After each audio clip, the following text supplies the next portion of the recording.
এই ছাতকেই আমি আপনাদের জন্য আসছিলাম। অনেক বন্যা ছিল ওই সময়, এই জায়গাতেও আমি আসছিলাম। এর মধ্যে 23 সালে আর এবার বন্যা হয় নাই, 24-এ আবার হইতেছে।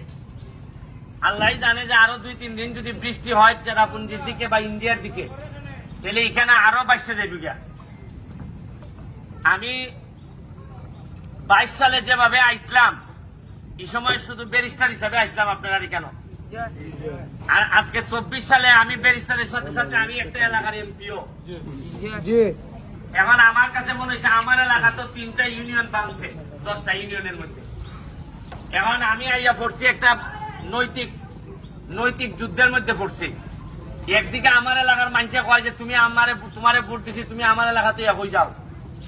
আবার আপনারা যদি এখানে না আইতে মানুষে একটা প্রশ্ন তুলবো যে বেটা এমপি বুঝতে গেছি কেমন হয়।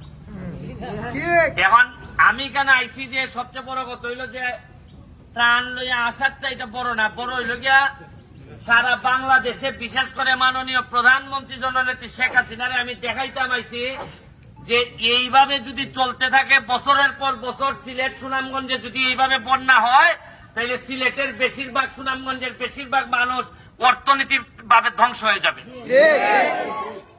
বিভিন্ন কারণে এই বন্যা হইতেছে। আজকে আইলাম ধরেন খালি লইয়া, আগামীবারও যদি বন্যা হয় কত মানুষ আপনারা আইব।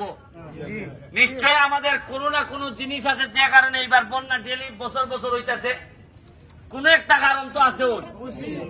হয় আমরা যা আছে গর্ত ভরাট করে লেছি, রাস্তাঘাট ভরাট করে আমরা এখানে দোকান ভাট বানাইছি, যেখানে পানি থাকার কথা এখানে আর পানি নাই, দখল করছি আমরা। আবার অনেক ক্ষেত্রে বলা হয় যে কিশোরগঞ্জে একটা রাস্তা হয়েছে, এটা প্রমাণ নাই যে একটা বড় রাস্তায় পানি আটকাই রাখে কিনা, এই কারণে হইতে পারে কিনা সিলেটের।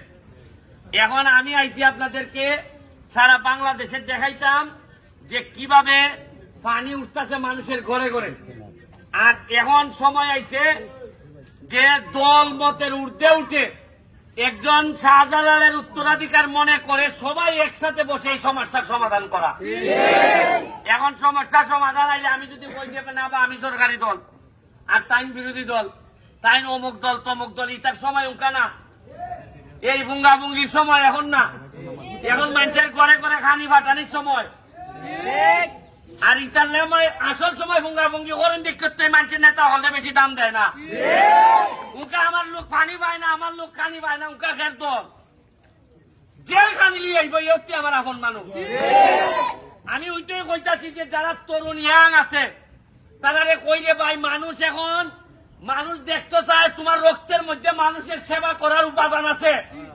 মানুষ এখন চোখ দেখলেই বুঝে তুমি 2 নম্বর কিনা, মানুষ এখন সাউন্ড শুনলেই বুঝে যে তুমি কে আমাকে দেও কিনা। মনে করেন এটা একদিনের ভাবের ফসল না, বহুদিনের ভাবের ফসল। ইয়া পানি আমরা শরীরে উঠতেছে। উন্নয়ন প্রকৃতিরে হাত দিলে প্রকৃতি এক সময় এই হাত ফুরাই দেয়। ওই আমার এলাকার বালু তুলিয়া চা বাগান ধ্বংস করতেছ, ওই আমি এমপি বার পর সব সাইজ করে দিলাইছি।